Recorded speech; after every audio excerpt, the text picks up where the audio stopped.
saya akan menyerahkan surat resmi dari kantor Ranlofom meminta beberapa orang untuk diperiksa. Siapa itu nanti saya jelaskan di sana. Saya akan jalan. Itulah saya dengan tim. Saya akan bersikap seperti apa. Nurani saya mengatakan saya harus datang. Terserah nanti seperti apa di sana. Apakah mau nih kita ketemu atau tidak, mail atau tidak, surat saya akan saya sampaikan. Itu. Silakan pertanyaan. Sudah komunikasi sama Nikita Mirzani, Bang? Saya tunggu dulu. Ya, kan saya punya cara kan. Nah, yang penting saya datang ke sana. Ya, silakan. Udah komunikasi, Bang? Bang udah komunikasi dengan pihak Nikita. Tunggu dulu, ini dulu. Oke. Saksi di sini seperti apa sih, Bang? Apa? Pemilihan saksi fakta. Saksi fakta itu tadi dari pihak Hotman. Dari kami belum. Nah, minggu depan infonya itu saksi dari jurnalis. Saya nggak bohong. Saya sudah tanya JPU, katanya 2 orang dari jurnalis. Cuma yang diperiksa minggu depan tuh 1. Karena ibu ketua majelis kan ada agenda. Nah, siapa di antara kalian? Saya cuma titip. Pertanyaan itu sampaikan, jawaban itu sampaikan sesuai dengan pertanyaan dan fakta. Supaya tidak berisiko hukum. Begitu. Ayolah. Tapi yang sering disebut Eki cumi-cumi. Tapi masalahnya Eki udah nggak dicumi-cumi lagi. Apakah dia dapat mandat atau tidak? Tapi kan kita tidak tahu. Enggak, sekarang gua tanya. Lu ada nggak diperiksa di Mabes Polri? Ayolah. Berarti ada ya? Nggak usah khawatir, saya nggak marah kok. Karena wartawan bahagian dari sebuah proses hukum. Kalau dianggap oleh penyidik mereka boleh panggil. Tapi idealnya harus melalui Dewan Pers. Nanti akan kita tanya semua itu. Dan keterangan itu ada apa, seperti apa. Jadi tadi saya sudah tanya JPU, 2 wartawan akan dimintai keterangannya di persidangan berikutnya. Begitu. Ya, silakan. Selesai ini ya. Baru masuk ke Iklim Hakim.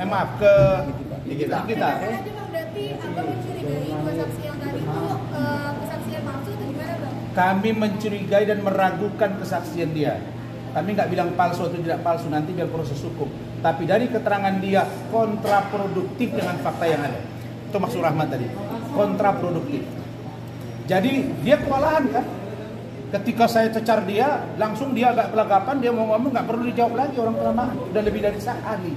Nah, jadi makanya saya bilang kalian itu kalau berdebat itu carilah celah-celah hukum yang bisa membuat lawan Anda itu untuk dia kewalahan. Bang, gitu. Tadi disinggung juga Bang ada faktor dendam jadi motif juga. Ya itu yang saya heran, dendam apa saya?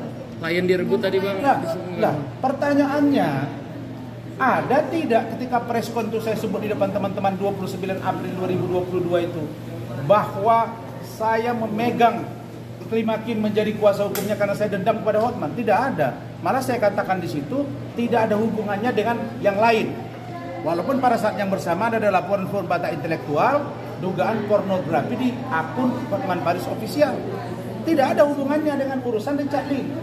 Saya marah, yes. Tapi urusan kasus ini beda. Itu. Oke, yang lain. Cukup? Apa? Bang, soal masalah kasus skincare ini, Abang sepertinya berada di satu kubu dengan Nikita Mirzani. No, saya tidak di kubu Nikita Mirzani. Saya di kubu kebenaran agar terungkap. Ada apa dengan produk skincare? Ada apa dengan pemilik-pemilik atau owner skincare? Kebetulan mereka ini 6-7 orang adalah klien-klien saya. Dr. Richard Lee, Dr. Oki Pratama, Reza Gladys, Atauba Mufid, Seni Sagara, Iwa Wahyudi, MF Klinik, Firayong Ningtyas. Itu semua adalah klien-klien saya. Yang dalam persoalan skincare sekarang mereka ribut. Dan yang saya akan minta kepada NM, Anda buka suara untuk kebenaran. Jangan Anda menanggung derita sendirian. Kalau memang ada sesuatu, proses. Kenapa saya mengantar surat ini? Karena saya tidak ingin, catat ya, tidak ingin ada orang yang terlindungi kalau dia melakukan kejahatan. Kan sangat gampang. Kalau di KPK ini kasus, ini sudah pasti dipanggil dokter Okinya. Karena ada pembicaraan. Kan ada terang benderang pembicaraan Dr. Oki dengan Reza Kaladis ada. Ada juga di situ Dr. Atoba Mufid, ada juga di situ seseorang yang diduga dari Vienna, betul ya? Percakapan-percakapan itu. Ada juga percakapan Richard Lee juga sedang ada ngomong, saya lihat itu mengatakan ya nanti pada waktu saya akan bersuara, ada kan? Nah, disebut-sebut.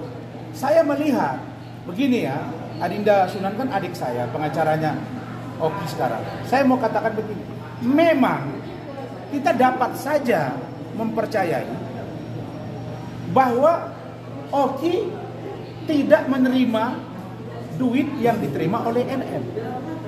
Bisa saja itu terjadi, tapi karena ini diduga ada persaingan usaha, jembatan itu dalam rangka apa? Kalau orang dijembatani untuk merampok dan memeras orang lain, pidana atau tidak? Pidana kan bro? Pidana. Jadi dia memberi ruang kepada seseorang untuk melakukan kejahatan. Itu bukan satu tindakan yang dibenarkan. Apalagi ada bahasa-bahasa dugaan-dugaan. Karena dia sudah tidak kuat lagi membayar brand ambasadornya seorang NM. Apalagi ada persaingan di antara semuanya. Makanya saya bilang, tolong Pak Kapolda Metro ungkap setuntas-tuntasnya. Supaya tidak ada bahasa-bahasa yang mengatakan ini store ke sana, ini store ke sini. Tidak usah. Jadi kalau nangani klien, tangani dengan baik supaya terang. Bagi saya NM, jangan tanggung deritamu sendiri. Mail, jangan tanggung deritamu sendiri. Ungkap siapa-siapa yang terlibat. Bang, nanti kalau misalnya abang mengucapkan sama Pak Eri, kalau misalnya nggak diterima gimana Bang? Tidak apa-apa. Saya memberikan dukungan. Saya mau mengajak dia komunikasi. Ya kalau misalnya dia menolak itu Tidak apa-apa. Yang penting dia tahu. Tapi statement saya kan diposting sama Nikita Mirzani official. Statement-statement saya itu. Bahkan mereka senang. Ada. Ya kita lihat aja. Makanya saya bilang, di dalam situasi yang begini, saya tidak akan terpaku pada satu orang. Bukan karena kebencian saya kepada si A si B, tidak. Saya mau mengungkap ini, jangan ada orang yang menumpuk kekayaan dengan menjual produk abal-abal. Dan itu merugikan konsumen dan pelanggaran yang serius. Saya dukung penuh, makanya saya habis sidang ini berangkat ke sana. Berarti pengen ngomong sama Diki Bang? Damai Bang? Kalau no, damai tunggu dulu. Saya ngomong dulu sama dia, baru kami lihat. Saya ngomong dulu sama dia, baru saya nanti kalau udah kelewatan jam ya saya datang dulu, saya tengok, nah nanti baru saya pesan. Saya mau datang nih ketemu hari Selasa. Kan Selasa Kamis besoknya, betul nggak? Ya sudah, nanti saya datang. Tapi hari ini, yes, ya boleh kita lihat. Yang pasti kalau tidak bisa itu besok saya datang. Kita lihat. Tapi hari ini saya datang mengantar surat ke penyidik, ke Ditcyber Polda Metro Jaya untuk meminta diperiksa orang-orang yang ada di surat saya. Dugaan kami ada keterlibatannya, dugaan. Oke?